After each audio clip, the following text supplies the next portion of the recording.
बिल्कुल, भाजपा और कांग्रेस के दोनों उम्मीदवार जो है वो हरियाणा विधानसभा पहुंच चुके हैं। इस वक्त अभी कुछ ही देर पहले जो कांग्रेस के उम्मीदवार है करमबीर बोध वो विधानसभा पहुंचे हैं। उनके साथ लीडर ऑपोजिशन भूपेंद्र सिंह हुड्डा, हरियाणा कांग्रेस के प्रभारी बीके हरिप्रसाद। हम आपको तस्वीरें भी दिखा देना चाहते हैं किस तरीके से अब अंदर रणनीति जो है वो तैयार की जा रही है। तमाम विधायक, तमाम जो कांग्रेस के नेता है वो इस वक्त फिलहाल मौजूद हैं। बीके हरिप्रसाद भी मौजूद हैं, हरियाणा कांग्रेस के प्रदेश अध्यक्ष राव नरेंद्र भी मौजूद हैं। आप तस्वीरें देख सकते हैं, विधायकों के साथ रणनीति जो है वो तैयार की जा रही है कि किस तरीके से चुनाव जो है वो राज्यसभा के लिए होना है, उसको किस तरीके से जो है लड़ा जाए। एक कैंडिडेट जो है वो करमबीर बोध, उनका नॉमिनेशन जो है वो आज करवाया जाएगा। बीबी बत्रा, आफ्ताब अहमद, लीडर ऑपोजिशन भूपेंद्र सिंह हुड्डा, इसके अलावा राव नरेंद्र जो हरियाणा कांग्रेस के प्रदेश अध्यक्ष है वो भी यहाँ पहुंचे हैं। तमाम विधायकों के साथ रणनीति जो है वो तैयार की जा रही है। रणदीप सिंह सुरजेवाला जो है वो भी मौजूद हैं। रणदीप सुरजेवाला भी जो है आज यहाँ पहुंचे हैं। एक संदेश देने की कोशिश है कि बीजेपी जो है वो पूरी तरीके से एकजुट है और एकजुट का संदेश जो है वो लगातार दिया जा रहा है। तमाम विधायकों के आने का सिलसिला जो है वो लगातार जारी है। करमबीर बोध भी जो है फिलहाल पहुंचे हैं और कुछ ही देर बाद नॉमिनेशन जो है वो कांग्रेस की ओर से फाइल किया जाएगा। उससे पहले संजय भाटिया जो बीजेपी के उम्मीदवार है, उनकी ओर से नॉमिनेशन फाइल प्रक्रिया करने के लिए यहाँ विधानसभा वो पहुंच चुके हैं। अब तमाम टीमें भी जो है उनके साथ लीगल टीमें भी जो है मौजूद है, एडवोकेट भी मौजूद हैं। अब फिलहाल तमाम कांग्रेस के विधायक, कांग्रेस के बड़े लीडर जो है वो लगातार यहाँ पहुंच रहे हैं। रणदीप सिंह सुरजेवाला भी यहाँ पहुंचे हैं। बीके हरिप्रसाद हरियाणा कांग्रेस के प्रभारी हैं, वो भी पहुंचे हैं। राव नरेंद्र, लीडर पोजीशन भूपेंद्र सिंह हुड्डा साफ तौर पर ये कह रहे हैं कि हमारा कैंडिडेट जो है वो जीतेगा, नंबर हमारे पास पूरे हैं, किसी प्रकार की कोई गड़बड़ी जो है वो इस चुनाव में नहीं होने देंगे और इस बार जो है बीजेपी की स्ट्रेटेजी जो है वो काम नहीं आएगी। तो तमाम विधायक आप देख सकते हैं तस्वीरों में, शकुंतला खटक जो है, चंद्र प्रकाश जी हैं, पूजा चौधरी जी हैं और भी तमाम विधायक जो है वो, नरेश सेलवाल भी यहाँ पहुंचे हैं, कुलाना से विधायक हैं, पूजा चौधरी भी हैं, बलवान सिंह दौलतपुरिया भी यहाँ पहुंच चुके हैं। लगातार तमाम विधायकों के आने का सिलसिला जो है वो जारी है। अशोक अरोड़ा भी पहुंचे हैं, चंद्र मोहन भी जो है यहाँ पहुंच चुके हैं। तमाम विधायक जो है वो लगातार एक एक करके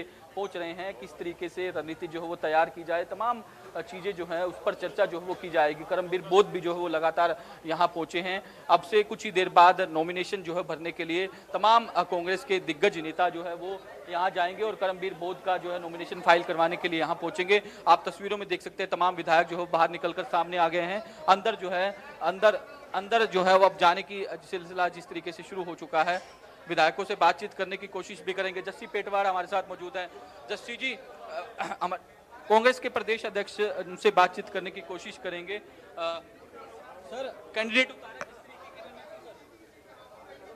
कोई रणनीति की जरूरत नहीं है, सारा पूरा कांग्रेस के पास पर्याप्त बहुमत है, तो इसलिए और कांग्रेस आला कमान का धन्यवाद है इस बात के लिए बहुत बहुत कि काम साधारण व्यक्ति को, साधारण परिवार से आने वाले को उम्मीदवार बनाए। तीसरा उम्मीदवार उतारने की चर्चा चल रही है कि तीसरा उम्मीदवार आ सकता है। नहीं, ऐसा कुछ नहीं है।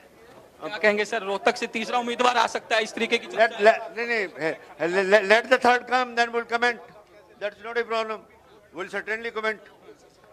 रणदीप सुरजेवाला भी इस वक्त हमारे साथ मौजूद है। एक कमेंट सर, एक करता हूं। तो बिल्कुल आप तस्वीरें देख सकते हैं, तमाम कांग्रेस के विधायक जो है वो अब नॉमिनेशन दाखिल करवाने के लिए यहाँ से निकल रहे हैं। भूपेंद्र सिंह हुड्डा भी यहाँ मौजूद हैं। आप तस्वीरें में दिखना चाहूँगा, करमबीर बोध जो राज्यसभा के उम्मीदवार बनाए गए हैं वो भी यहाँ मौजूद हैं। भूपेंद्र सिंह हुड्डा भी यहाँ मौजूद हैं। तस्वीरें आप दिखाएंगे किस तरीके से जो है नॉमिनेशन दाखिल करवाने के लिए यहाँ से तमाम जो कांग्रेस के बड़े लीडर है वो रवाना हो चुके हैं। ऊपर की ओर जो है वो जा रहे हैं। इधर भूपेंद्र सिंह हुड्डा भी यहाँ मौजूद हैं। अशोक अरोड़ा जो कांग्रेस के वरिष्ठ विधायक है, बीबी बत्रा, गीता भुक्कल, रणदीप सुरजेवाला भी यहाँ पहुंचे हैं। एक मैसेज देने की कोशिश है कि कांग्रेस जो है वो कहीं ना कहीं एकजुट है। आफ्ताब अहमद भी यहाँ मौजूद है। तमाम कांग्रेस के बड़े लीडर जो है आज नॉमिनेशन जो है वो करवाने के लिए पहुंचे हैं। करमबीर बोध जो कांग्रेस की ओर से उम्मीदवार बनाए गए हैं, उनका नॉमिनेशन फाइल करवाने के लिए तमाम कांग्रेस के बड़े लीडर, तमाम विधायक यहाँ पहुंचे हैं। अब से कुछ ही देर बाद उनकी ओर से नॉमिनेशन जो है वो फाइल किया जाएगा। जी तो साहिल, जैसा कि आप अभी कांग्रेस के मेंबर से बात करते हुए भी नजर आए, उन्होंने साफ कहा है कि if the candidate comes we will comment, यानी कि उनका ये मानना है कि अभी तक जो है कोई तीसरा कैंडिडेट एक सरप्राइज फैक्टर के तौर पर जो है नहीं उतर सकता है और अगर आएगा तो ही कमेंट करेंगे। लेकिन सीधा सा सवाल यही है, अगर एक तीसरा कैंडिडेट आता है तो पूरा समीकरण यहाँ पर बदलता हुआ नजर आएगा अभी, वरना बीजेपी और कांग्रेस दोनों के पास ही एक एक मेंबर को राज्यसभा पहुंचाने की ताकत है। ऐसे में आप इस पूरे समीकरण को कैसे देख रहे हैं? अगर तीसरा कैंडिडेट आ जाता है तो गणित में क्या बदलाव होंगे, एक बार तो ये जनता को समझाने की कोशिश कीजिएगा। दूसरी बात ये कि जिस तरीके से अगर तीसरा कैंडिडेट नहीं आता है, कांग्रेस और बीजेपी दोनों की तरफ से एक एक मेंबर राज्यसभा पहुंच जाते हैं, तो क्या प्रदेश की सरकार में एक राजनीतिक संतुलन के तौर पे इसको देखा जाएगा? बिल्कुल लिचवी, अगर तीसरा कैंडिडेट आएगा तो कहीं ना कहीं ये चुनाव जो है वो बेहद इंटरेस्टिंग हो जाएगा, क्योंकि जिस तरीके से अब दोनों दलों के पास अपने अपने पूरे नंबर हैं।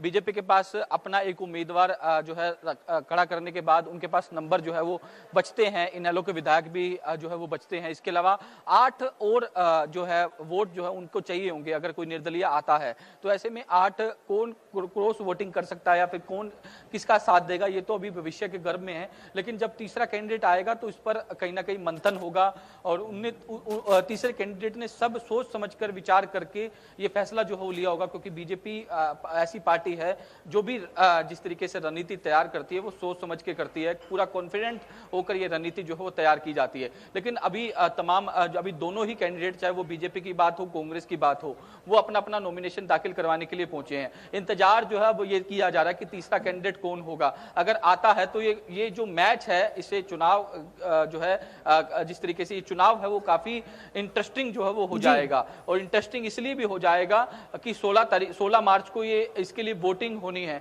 वोटिंग के समय कौन जो है वो ऐसे लोग होंगे जिसको बीजेपी की ओर से अंदर खाते या फिर निर्दलीय की ओर से जो है इनको अंदर क्रॉस वोटिंग करने के लिए बना लिया गया, या फिर किस तरीके से रणनीति जो है वो तैयार की गई है, इस पर अभी जो है चिंतन मंथन जो है वो किया जा रहा है। लेकिन अगर तीसरा कैंडिडेट नहीं आता तो ये दोनों ही उम्मीदवार जो है वो निर्विरोध चुने जाएंगे, क्योंकि नंबर पूरे हैं। 9 तारीख को निर्विरोध का जो है चुने जाने पर इन्हें सर्टिफिकेट जो है वो दे दिया जाएगा।